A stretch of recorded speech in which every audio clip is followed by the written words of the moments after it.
Viaja Richard Newton, llega con su padre en 1819, con 18 años, a la Argentina, y se emplea con los Gibson, que tenían empresas textil, y acá se dedican a la comercialización de frutos del país.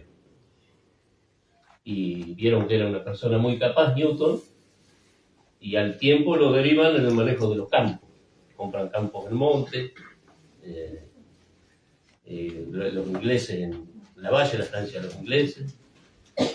Y en un momento sale a la venta un campo en Chascomú, campo de Segismundo, que era de Juan Bautista Segismundo, que fue el creador de la Recoba en Buenos Aires, en portugués. Cuando este muere, los herederos deciden venderlo al campo. Y lo viene a revisar a Newton y lo cautivó. Entonces se los hace comprar a los Gibson al campo. Pero pensando, dice, algún día esto tiene que ser mío. Lo cautivó un lugar cerca del río San Boroncón. Y bueno, en 1825 se lo hace comprar a los Gibson, edifica la estancia. En 1830 se casa con María de los Santos Vázquez, una hija de un campesino que y el 19 de septiembre de 1834, a los 4 años de estar casado, enajenan algunos campos los Gibson y tiene la oportunidad, lo compran.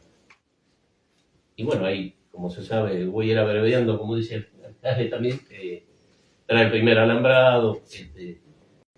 Y como empieza a crecer la empresa de él, fue vicepresidente y fundador de la Sociedad Rural Argentina, 10 de julio de 1868. Y como la empresa empieza a crecer, lo trae administrador a su sobrino, a Jorge Palmer, que era hijo de Sara Newton. Viene en diligencia de Buenos Aires para ir hasta la estancia, hace un alto en Chascomún, la conoce a mi tía tatarabuela, Eusebia Cardial, y se casa con ella. Y es la segunda rama de los Newton en el país. Tengo toda la documentación que me la dieron por ahí, Tere Newton.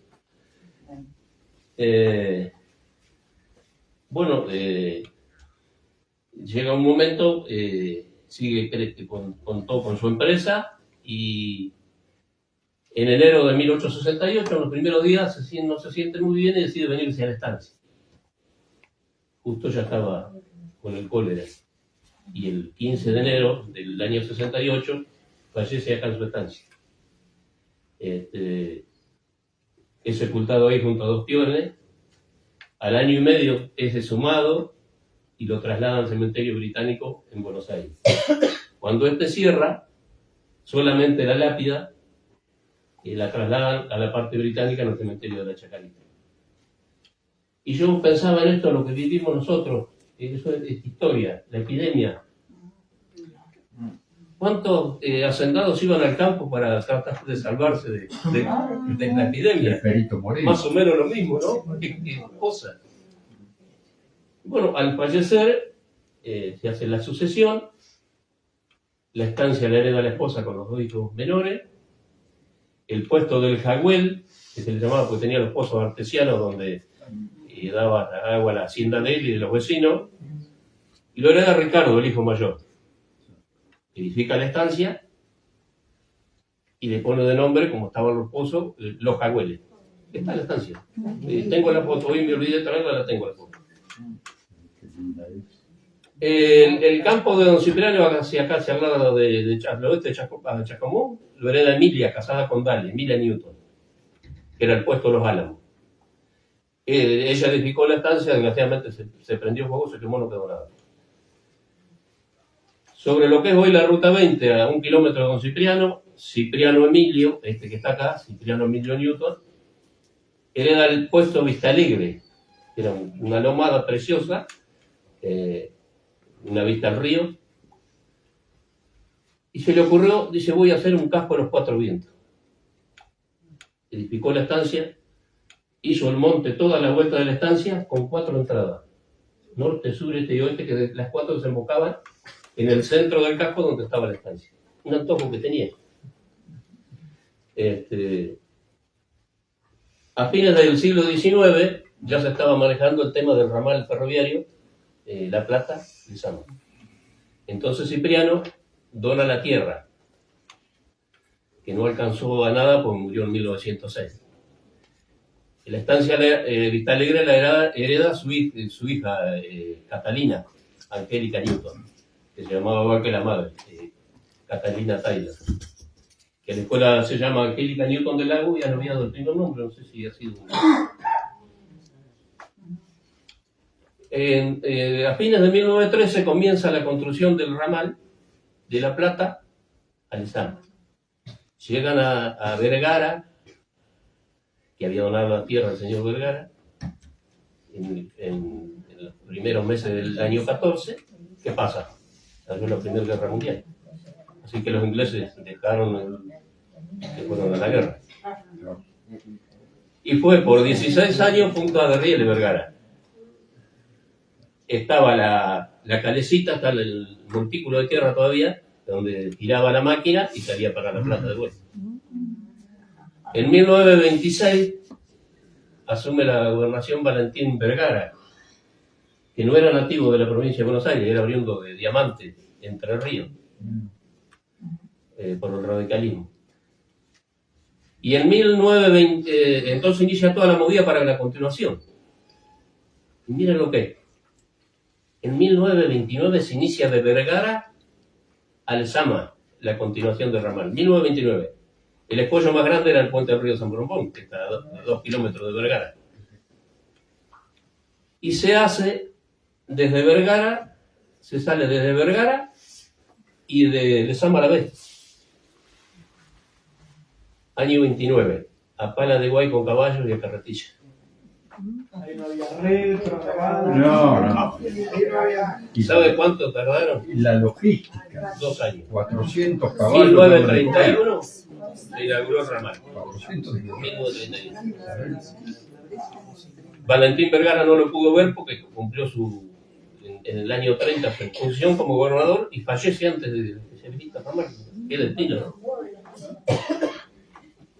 Y bueno, se habilita el ramal y no había ninguna, desde Vergara para acá no había ninguna estación.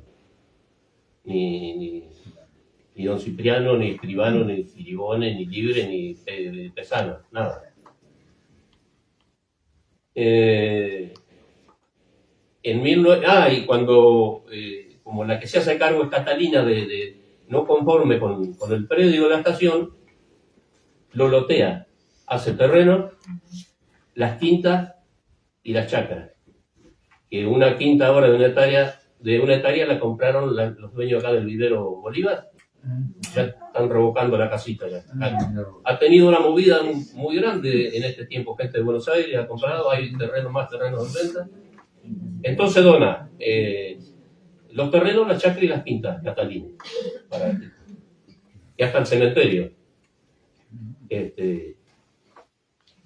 Y bueno, y Don Cipriano, cuando se habilita el ramal, figura como parada 128, que lo tiene un vecino allá, para los 80 años lo pusimos, de hierro, en el número 128. Parada 128. Y en 1933 se inaugura la estación. Esta es la tapa de mi libro, la conseguí, es cuando se inauguró. Acá abajo dice Don Cipriano, con plantitas. Está el jefe de la estación y el guarda. Jefe y el guarda. Tienen que tener vista de lince.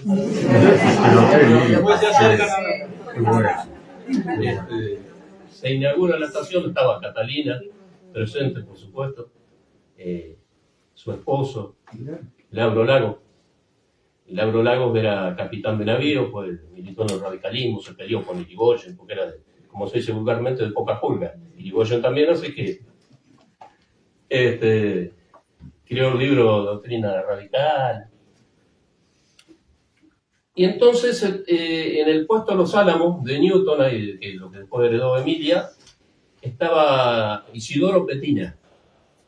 Isidoro Petina era el padre de la suegra de Darío Puense, que ella me dio la foto del almacén. Y no pudo estar para el libro porque falleció unos días antes. El padre de la suegra de Darío. Sí. Isidoro Petina. Le alquila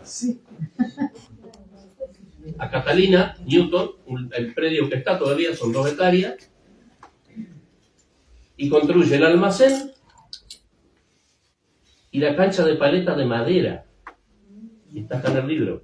Me la dio la suegra de Fuense. Que creo que es la única cancha de paleta de madera en el partido de Chascomús. Eso es lo que era lo que fue después de Tino Vergara, de Tino Platenave. Sí, pero después eso viene ahí. Ya llega. El año pasado le acerqué la foto al Club de Pelota, que por el aniversario de la cancha, pues el Club de Pelota está juntando fotografías de la cancha de Chascomús de Paleta. Y como todas esas zonas eran de Vasco, Don Cipriano cancha de paleta, Escribano no, Giribone cancha de paleta, Libre cancha de paleta, Vergara cancha de paleta para el otro lado, Oliden. Y entonces alquila ahí Isidoro Petina, y bueno, llega un momento que rompe relaciones con Lauro Lagos, porque Lauro le manejaba a la esposa, a Catalina. Así que ella tuvo que ir, Isidoro. Después se fue al monasterio, después vino y puso un almacén a Cancha Común y falleció trágicamente. Le alquila un turco Alegui a Catalina, que no se destacaba por la higiene del almacén. Pero bueno, era bastante complicado.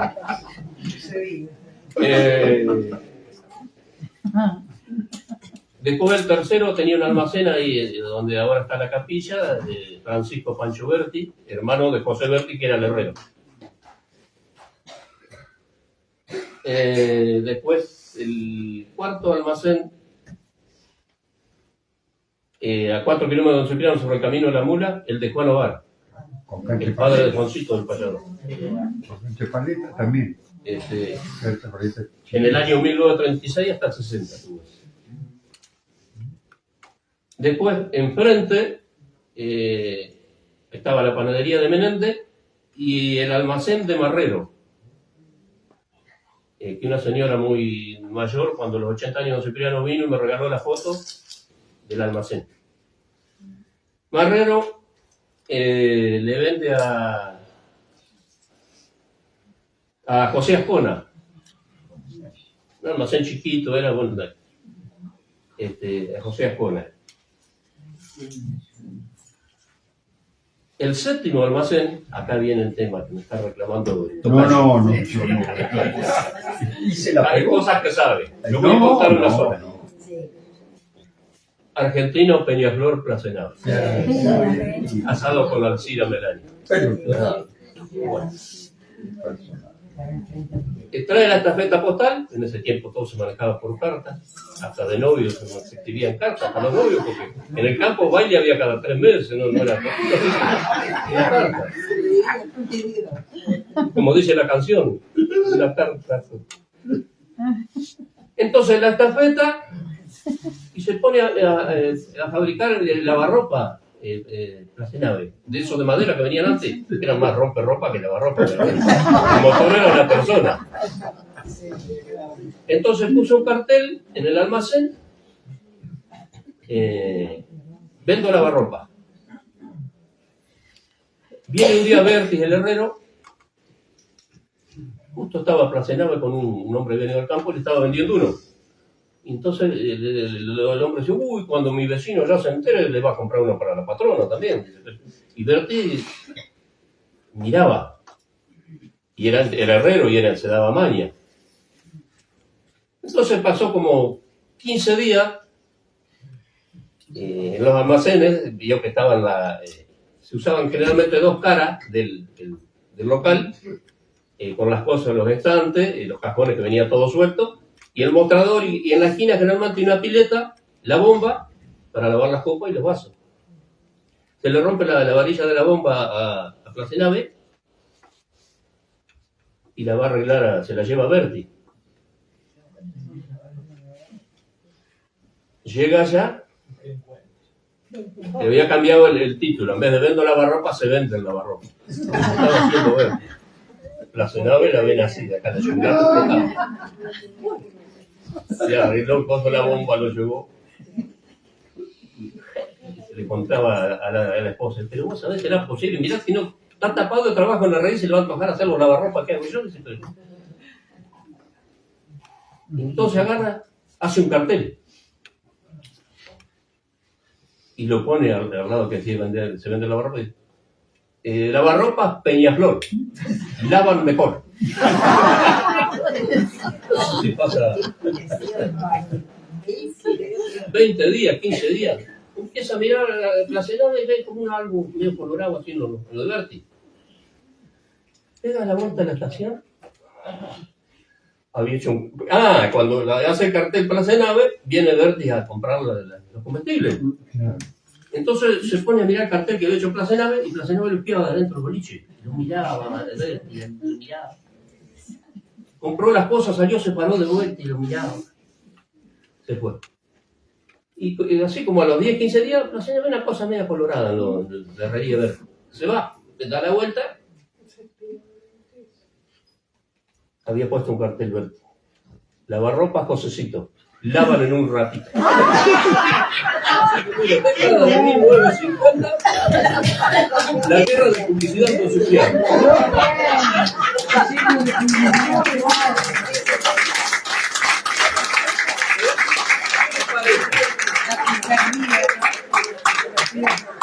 Pero la cosa no termina ahí. Un día estaba Berti picando reja, ya estaba en la última reja. Y va la señora, dice, viejo, dice, no hay galleta. Vieron que en el campo antes el pan no existía porque se echaba a perder enseguida y la galleta duraba un mes. Claro. Era todo galleta. Y yo me acuerdo de mis padres allá, me querían un ranchito, un clavo en la pared, la bolsa con el cordón que se colgaba, pero había otra bolsa blanca que se llevaba, se compraba la galleta y en el almacén había un ovillo de hilo blanco de eso y se la ataba y se la llevaba.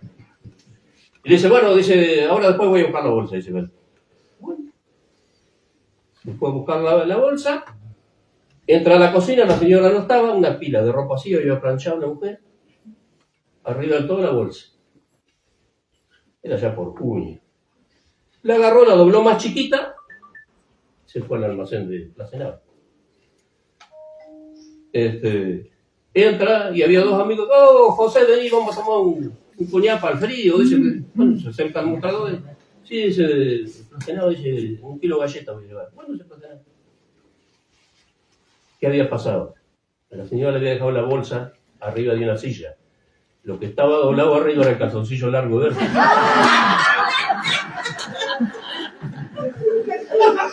Y Placenado, que usted lo ve cómo era, agarró abajo el mostrador, le ató los pies y le puso la galleta.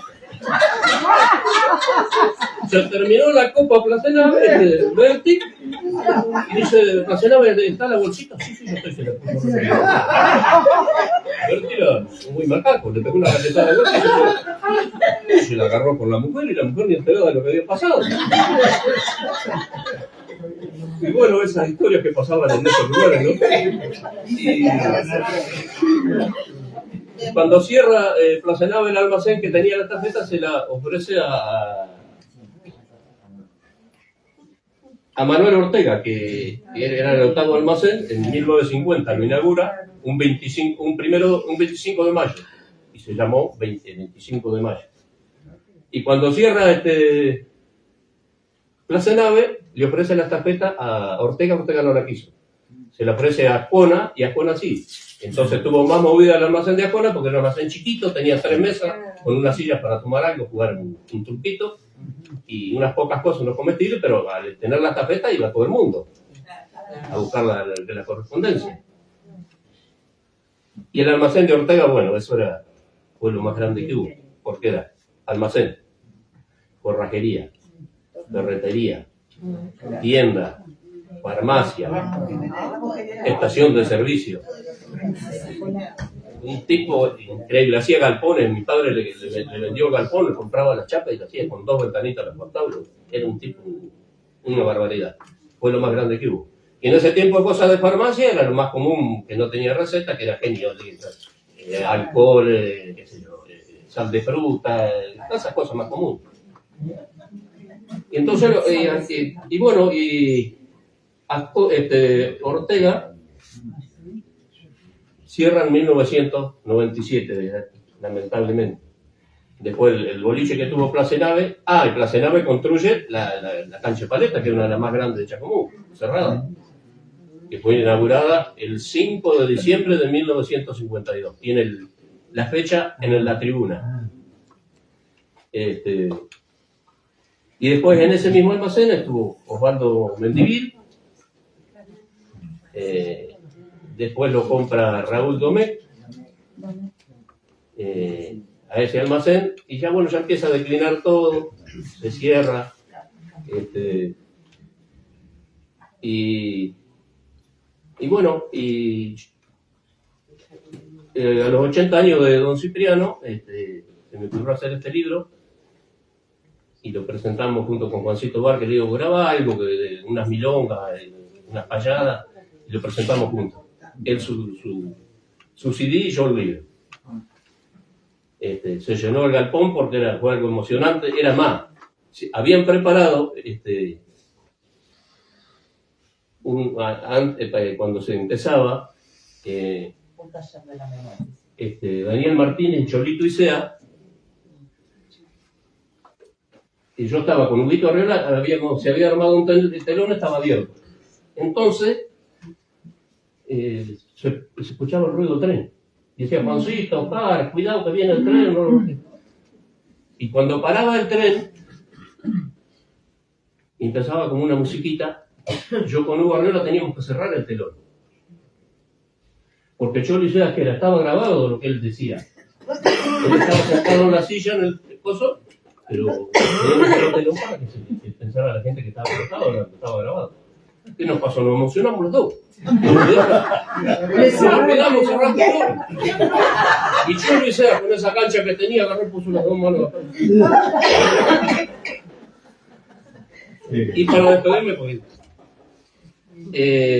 dos cositas que le escribí.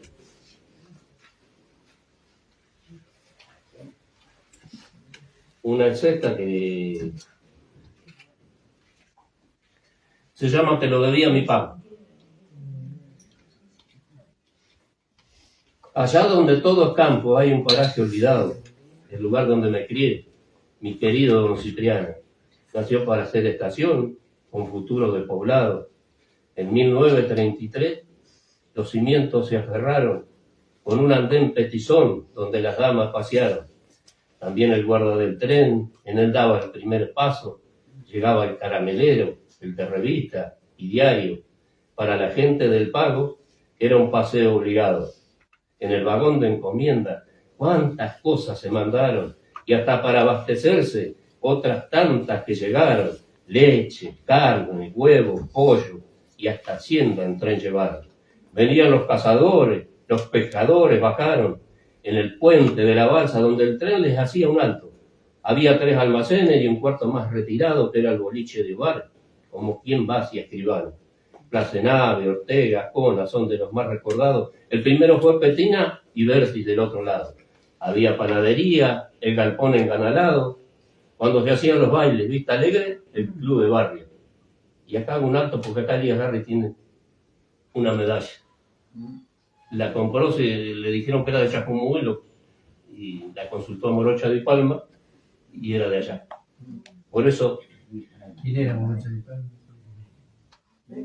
También la fábrica estaba de Grilo el apoderado, que procesaba la leche que cosechaba del pago. Después, cuando esta cerrara, cooperativa formaron. Presidente don Antonio, Santa Marina, el paisano. De tesorero fue Esteban y Gileta, secretario. Las reuniones de domingo, polvo, paleta, jugábamos, y cuando moría la tarde ya se iban acomodando, se venían las barajas, seguidas de algunos tragos, y también el billargol, jugado por maestras manos, bolichero Raúl Domecq. Eso es lo que yo rescato. Compañeros de la escuela, ¿cómo podría olvidarlo? Y no los quiero nombrar porque siento un gusto amargo de aquella infancia dormida que tanto la disfrutábamos, y también a las maestras, aquellas que me enseñaron, que fueron para mi escuela solo palomas de paso. Ya se me hace muy difícil lo de seguir recordando. Me parece que los ojos de a poco se están nublando porque me viene a la mente lo que ya estoy recordando. El 14 de noviembre de 76, que fue el año En su última pasada se despidió el tren del Pago y que Carlitos de Palma fue su último campanazo. Y todas las estaciones, para un lado y para otro lado, de La Plata hasta Lezama, quietas sin vibrar quedaron. Ni siquiera en vías muertas porque también las negociaron. Quedaron los terraplenes que a carretilla elevaron y aquel hombre, el maquinista, se despedía a su paso de todas las estaciones. Era el viaje más amargo. Y los jefes de estaciones, con lágrimas por las manos, despedían ese tren, apretando fuerte el labio. Y el resto fue cosa del tiempo, pues los rieles se opacaron como en lágrimas de acero de aquellos que los cuidaron. Los catambos de la zorra tantas veces se apartaron para darle paso al tren cuando estaban trabajando. Después, las vías subieron hasta que se la llevaron y vos quedaste de estación con tu cuerpo hecho pedazo y el andén viejo encorvado, como durmiendo los años de aquel 14 de noviembre que jamás te despertaron. Y acá termina la historia. ¿Para qué seguir recordando? Solo pido 1000 disculpas por dejar de lado a tantos. Y a vos te digo mi pago. Siempre te estoy recordando.